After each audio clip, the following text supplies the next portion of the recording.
အားလုံးပဲမင်္ဂလာပါရွှေသည့်အိမ်ချမ်းမြေခရမ်းမြို့မှာစိုးသက်တယ်ပဲဖြစ်ပါတယ်ကျွန်တော်ဒီနေ့ပြောပြချင်တာကဟုတ်ကျွန်တော်ပေါ့ဟိုလွန်ခဲ့တဲ့တစ်လနှစ်လသုံးလတော့လည်းကျွန်တော်နဲ့အတူခရမ်းမြို့မှာအိမ်ချမ်းမြေလေယာအကျိုးဆောင်အတူလက်တွဲပြီးတော့လောက်ကန်တဲ့သူတွေကိုကျွန်တော်ကြိုးစားပါတယ်ကြိုးစားပြီးတော့ကျွန်တော်အရေးချင်းရှိတဲ့လူတွေကိုကျွန်တော်ရခိုင်လုံးဖြစ်သတ်မှတ်ပေးမယ်တကယ်လို့ဒီခေါ်ပြပေးရုံမိတ်ဆက်ပေးရုံဆိုရင်ကျွန်တော် lucky money ထုတ်ပေးမယ်လို့ကျွန်တော်လုပ်ခဲ့ဘူးတဲ့ video file တွေလည်းရှိပါတယ်ဟောပေါ့အခုကျွန်တော်တွေ့ကြုံနေရတဲ့ပြဿနာလေးကိုကျွန်တော်ကဒီခံယူချက်လေးတွေသိရမဲ့ကျင့်ဝတ်လေးတွေကိုကျွန်တော်ကပြောပြချင်တာခင်ဗျအခုကျွန်တော်တို့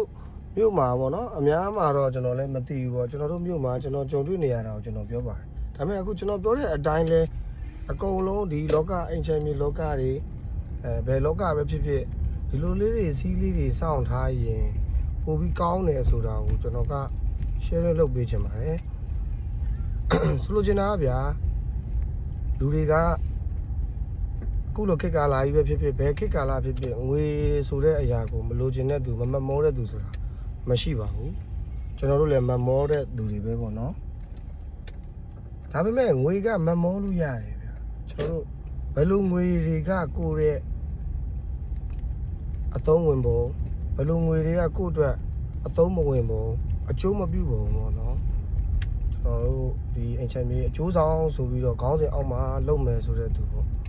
ကျွန်တော်တို့ပစ္စည်းတစ်ခုကိုသူတို့ကထားပါဆို1000ရောင်းတယ်ကျွန်တော်တို့1000 2% ဆိုရင်ကျွန်တော်320တော်ပြီပေါ့ဒါကျွန်တော်တို့သတ်မှတ်ထားတဲ့နှုန်းသူတို့လည်းပေးနိုင်တယ်ကိုယ်တွေလည်းသတ်မှတ်ထားတဲ့နှုန်းလက်ခံတဲ့အတွက်ကိုယ်တွေလိပ်ပြကိုလုံးတယ်ကိုမိသားစုကိုစားနေတဲ့ထမင်းဝင်နေအဲ့ဒါပဲကောင်းပါတယ်ကျွန်တော်ကိုယ်တိုင်လည်း 2% အပြင်ပို့ယူခဲ့တာမရှိဘူးကျွန်တော်လည်းလုပ်ခဲ့တဲ့ပွဲစဉ်တောက်လျှောက်ဆက်ဆံခဲ့တဲ့မိသားစုဥယျာဉ်တိုင်းပြန်ကြားတာမျိုးပဲဖြစ်ဖြစ်အလွဲချော်ရှိခဲ့တာပဲဖြစ်ဖြစ်ကျွန်တော်အချိန်မေးပြန်ပြောလို့ရပါတယ်ခင်ဗျာအခုလာတဲ့ပုံစံတွေကဘယ်လိုဖြစ်လဲဆိုသူတို့1000နဲ့ရောင်းမယ်ငါတို့1200ခေါ်လိုက်မယ်1100နဲ့တဲ့သွားရင်150ယူမယ်အဲ့လိုမျိုးဖြစ်နေတယ်ဗျကျွန်တော်လည်းအဲ့လိုမျိုးတွေမစင်းသားမိဖူးဘူးဟိုလုပ်ဖို့လည်းစိတ်ကူးမရှိဘူးဟိုဘာလို့မှလဲသူများပစ္စည်းနဲ့သူများငွေနဲ့ကိုရီးယားအကျိုးဆောင်ပေးမယ်ဆိုတော့ခေါင်းစဉ်အောက်မှာနေမယ်ဆိုရင်တော့အဲ့လိုမျိုးတွေမလုပ်သင့်ဘူးလို့တော့ကျွန်တော်မြင်တယ်ပြီးတော့ကိုကအဲ့လိုမျိုးကိုငွေကြီးတိုင်းတာတစ်ခုပေါ့အမြတ်ကိုလိုချင်နေဆိုရင်ကိုလည်းပေးဆက်ရမယ်ဆိုလိုချင်တာကကိုဒီပစ္စည်းကို1000နဲ့တန်တယ်ကို950နဲ့ရအောင်ဝယ်လိုက်ဒါဆိုတာဝယ်ရောင်းကောက်ဈေးသဘောဖြစ်သွားမယ်ဗျာ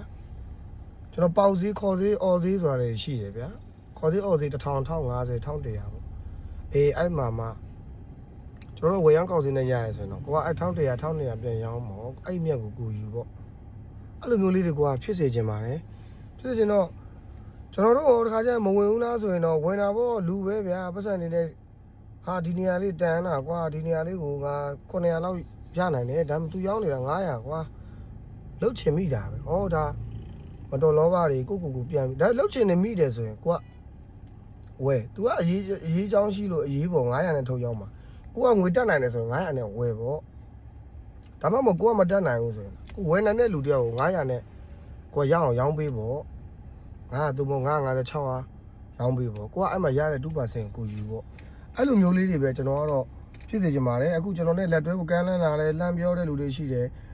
ဒီလိုမျိုးပွဲညွန့်စားရတယ်ခေါင်းညွန့်စားရတယ်လိုမျိုးလှုပ်ချင်တယ်ဆိုရင်တော့စားရမလာပါနဲ့ကျွန်တော်နဲ့အဆင်မပြေပါဘူးကျွန်တော်ကိုယ်တိုင်လည်းအဲ့လိုပွဲညွန့်လည်းမစားဘူးပါဘူးကျွန်တော် 2% လွဲလို့ဘာမှလည်းမလုပ်ဒါပေမဲ့ကျွန်တော်ကိုယ်တိုင်လည်းဝယ်ပါတယ်ကျွန်တော်ဝယ်ရတဲ့အကွက်တွေလည်းအများကြီးရှိတယ်ကျွန်တော်ဝယ်တဲ့အကွက်တွေထားပါဆိုကျွန်တော်300နဲ့ဝယ်လို့ကျွန်တော်600ပြန်ရောင်းချင်ရောင်းမယ်ဗျာ